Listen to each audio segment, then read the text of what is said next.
ГСП онлайн. Городские новости сейчас.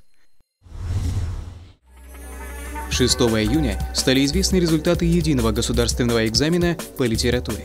В Республике Коми его писали порядка 300 школьников. Двое из них справились с заданием на 100 баллов.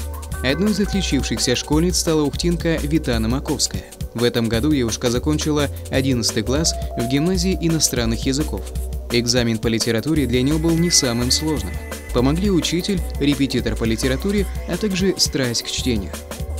Был выбор писать по драме Горького «На дне» или о сатире Салтыкова-Щедрина.